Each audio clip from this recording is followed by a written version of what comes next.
speak of making Kenya truly self-reliant, I am proud to report to the nation that we are not merely making declarations. We are taking bold, concrete, and measurable steps. We are walking the talk, and here is why.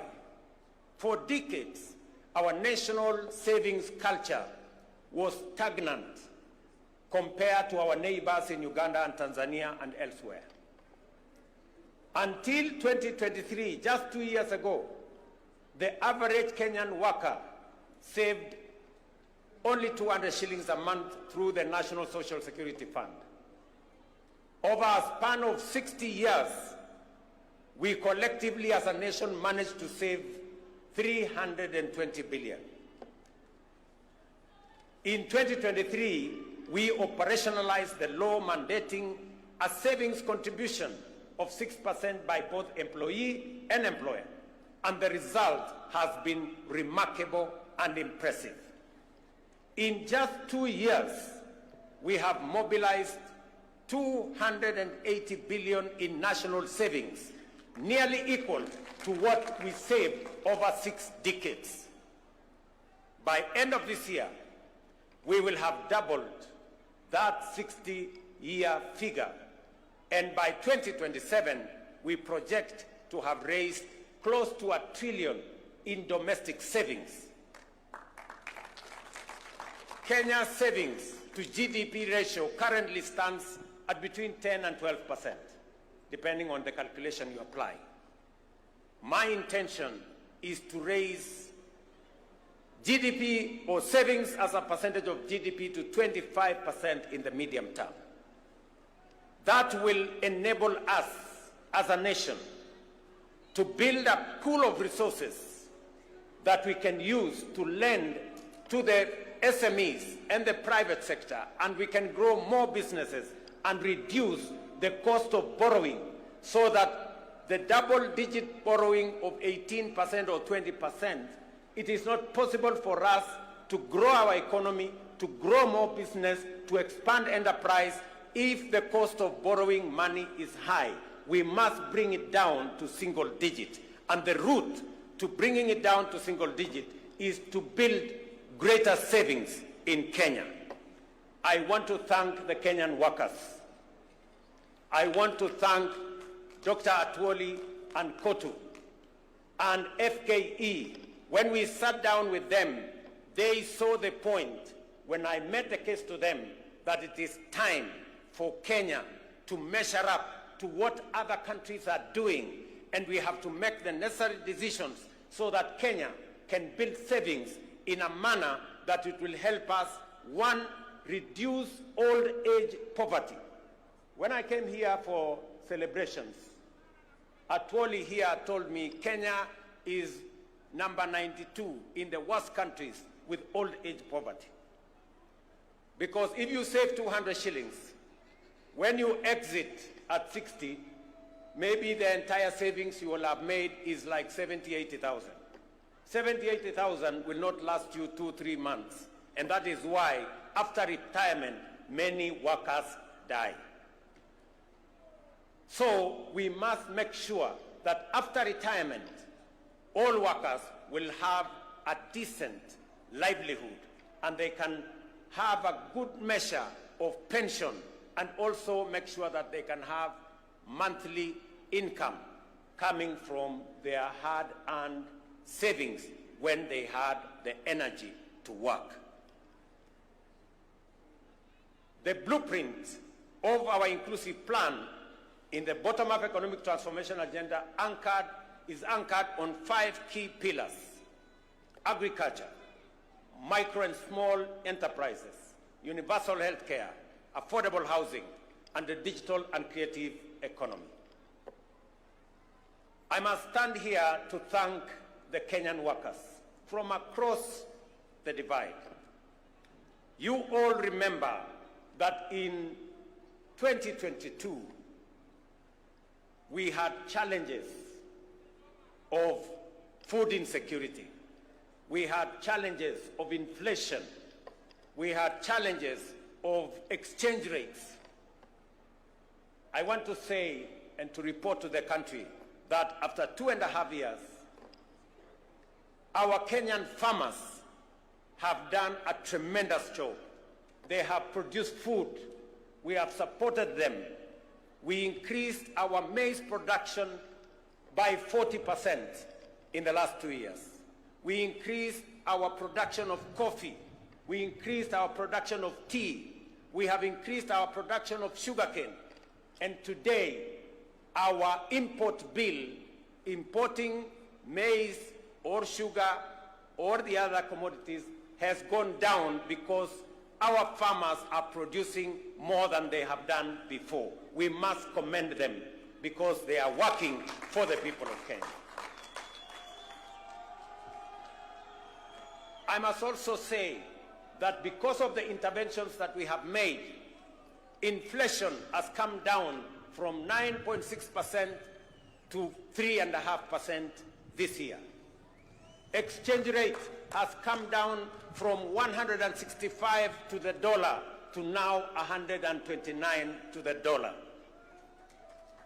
We have expanded our foreign exchange reserves by 2.4 billion shillings. 240 billion shillings.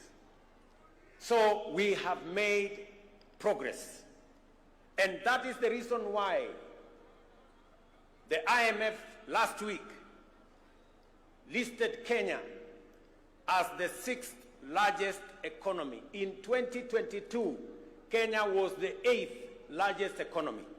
In 2.5 years, we have managed to overtake Angola, we have managed to overtake Ethiopia. Now Kenya is the 6th largest economy in Africa. In fact, it is the largest economy in East and Central Africa. And it is because of the Kenyan workers, the collective effort of our farmers, of our workers in industry, of our teachers, and everybody else that has contributed to moving Kenya to where we are today. I am very confident about the future of our country if we work together in the manner in which we are working together. In agriculture, our overarching goal remains to make farming profitable, stabilize farmer incomes, and secure national food security. The reduction of fertilizer prices has led to 40% surge in maize production, boosted farmer earnings, reforms in the coffee sector, including the elimination of inefficiencies and corruption, and the streamlining of the Nairobi Stock Exchange have raised farmer prices from 50 shillings to a kilo to between 100 and 150 shillings to a kilo now. Similarly, reforms in the sugar sector have revitalized the industry, leading to record production, better incomes, and bonus payouts for farmers, while creating thousands of new jobs. I recall with very deep personal satisfaction seeing Mama Redempta Makoha of Mumias receive a bonus check of 80,000 in January this year, money she has proudly used to advance her well-being. That is what real impact and transformation looks like. And let me assure the Kenyan workers and the representative of the Kenyan workers, we've just completed the leasing of the 5 sugar factories owned by the government of Kenya. They will now be commercially run by private sector players who have the acumen, the resources, the know-how on how to run business. And I want to assure you that no worker is going to lose their job. In fact, with the increased efficiencies, with better performance of these factories, we are scheduled to hire more workers so that we can drive our sugar industry. Our affordable housing program is another flagship initiative delivering real impact. By end of April, it had created 250,000 jobs spanning architecture, engineering, urban planning, masonry, carpentry, plumbing, electrical work, while reinvigorating local economies. I proudly saw workers from affordable housing in this meeting, and I want to commend them for the transformation they are carrying out in the Republic of Kenya, not just in Nairobi, but everywhere else. This program will, in the next few years, expand home ownership across the country. Ladies and gentlemen, the MSME sector remains the greatest untapped reservoir of employment in Kenya today. Our commitment to unlocking its potential is resolute. The Hustler Fund continues to deepen financial inclusion and support entrepreneurship at scale. To date, over 25 million Kenyans have accessed nearly 70 billion through the fund, with over 4.5 billion mobilized in savings.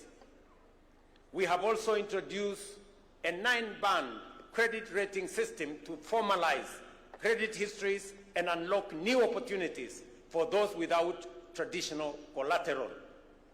Already, more than 4.5 million borrowers with A and B rating have qualified for the Hustler Fund Bridge product, linking them to commercial banks and paving the way to the formal credit market. Over 400,000 have transitioned to this product, with some accessing up to 150,000 without security, without title deeds, without logbooks. They can now have access to 150,000. These borrowers are the future of our